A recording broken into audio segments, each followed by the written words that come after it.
কুবাতে আপনার যে সাইডে ধরলে দেখা গেছে এই তো মাথা চামড়াটা যখন আমরা মাঝখান দিয়া চুলাইয়া যখন হাড়টা বার করি তখন এই 4-5টা রাউন্ড করে 4-5টা বাড়ি দিলে এটা ফাইটা গেলে তখন ওইটা তাই চাওয়াল দেয় একটু চারি দিলেই দেখা গেছে খুলিটা।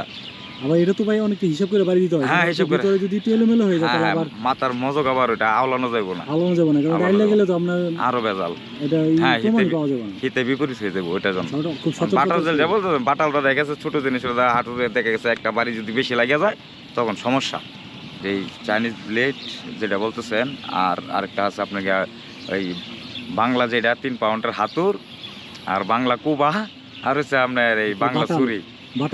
না, বাটাল নেই, বাটাল তো হচ্ছে ছোট জিনিস, এটা তা এই কাটলে আরো এর চাইতে কাজের দীর্ঘতি কমায় দিবে। আর মাথাটা কিভাবে কাটেন?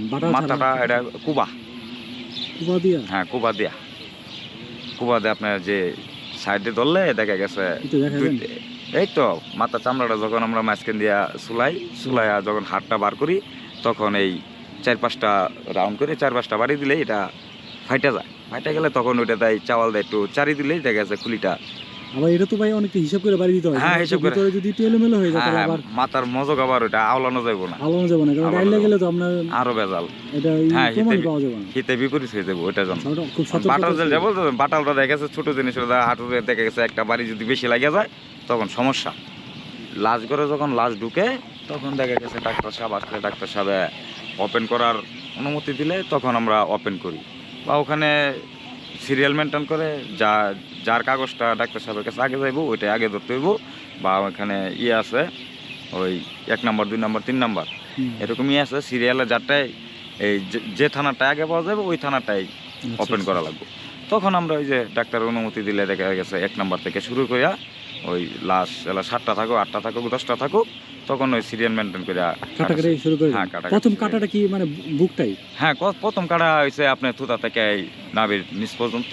এরপরে আর কি ওই কি হয়েছে না হয়েছে, ভিতরে কি আছে না আছে এগুলো ডাক্তার সাহেবরা বলে একে একে উনি নোট করে, সিরিয়ালে নোট করে। হ্যাঁ, সিরিয়ালে নোট করে যেটা অমুক থানার লাশ, এটা এই সমস্যা হয়েছে, তখন ওইটা শেষ হলে বিপরীত আরেকটা ওই সেমভাবেই ওইটাকেও বলা হয় যে ওই ভিতরে যা আছে, যদি যেটা দেখা গেছে শরীরে স্পট থাকে না তো এটার বিচারা করতে বললে আমরা ওইটার বিচারা করি।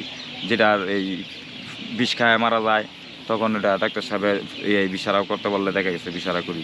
আর যেগুলো মার্ডার হয় বা স্পট থাকে ওগুলা ওই হার্ট লিভার এগুলো রাখা লাগে না, ওগুলা ডাক্তার সাহেব বললেই উনি নোট করে। আচ্ছা, পরে তাহলে মাথাগুলো কি সিরিয়াল আবার কাটা হয়? না, মাথা যেটা ধরা হয় এটা একবারই কাজ করা হয়। প্রথম বুকটা কাটার পরে কারণ এতগুলা লাশের কাজ তো দেখেন 5টা 7টা 10টা হয়ে যায়, এতগুলা লাশ বাজারে রেখে তো লাভ হইতেছে। আমি তো জানি যে 3টা মানে স্টেনলেস স্টিলের 3টা মনে করেন আপনার মানে 3টা শোয়ানোর অবস্থা, তাহলে 3টা শোয়ানোর অবস্থা, এর চেয়ে বেশি হয়ে গেলে টলি আছে দেখা গেছে টলির উপরেও কাজ করা লাগে, টলির উপরে কাজ শুরু হয়ে যায়। হ্যাঁ, হয়ে যায়। মানুষজন এগুলা মারা গেলে বাড়িতে নিব, এই আপনার কাফন তাফনের কাজও করবো, ওই ক্ষেত্রে দেখা গেছে যে একটা করিয়া তখন ওই সিলি করিয়া যে থানাটা ওই থানা যে লাশটা নিয়ে আসে ওনাদেরকে বুঝাই দেওয়া হয়, ওনারা নিয়ে লাশ চলে যায়। আপনি দেখবেন যে ভিতর পচার আগে বাহির পচবে, এটাই স্বাভাবিক, ঠিক আছে। ভিতরে সম্পূর্ণ এই ভালো থাকবো, ওইটা আপনার পচতে একটু সময় লাগবে, কিন্তু বাহিরেরটা এনতিকা যখন পচা শুরু করবো সম্পূর্ণ শরীর, ভিতরেটা তো পরে পচবো। বলেন ভাই, আপনি লাস্ট 2টা বেওয়ারিশ লাশ আপনি কাটাকাটি করছেন বা করছেন মানে সেলাই করছেন, কাটাকাটি করছেন, এই 2টার ভিতরের অবস্থানটা কি বুঝতে পারছেন? এগুলার বিষয় এগুলা মোটামুটি ভালো ছিল কারণ হচ্ছে আপনি ওই একজন ছিল আপনার মানসিক ভারসাম্যহীন রুগী, এই ও না ওইটা আসছিল, ওইটা তো লোকজন আসছিল পরে নিয়ে গেছে গা, এগুলো ছিল আপনাকে পাগল মানুষ কখন হয় যখন তার সেন্সে কিছু থাকে না, বা ওই মানসিক ভারসাম্যহীন হয়ে গেলেই। বাহিরটা তো পছন্দ ছিল, ভিতরেটা কি মানে ভিতরে বাহিরেরটা পছন্দ এটা পরে ছিল, এই পছন্দটা পরে হয়েছে, পরে হওয়ার কারণ তো হয়েছে আপনার এডিগুলো আসলো ফ্রিজে, ওই ফ্রিজটা দেখা গেছে যে এই আপনার বিদ্যুতের কারণে হোক বা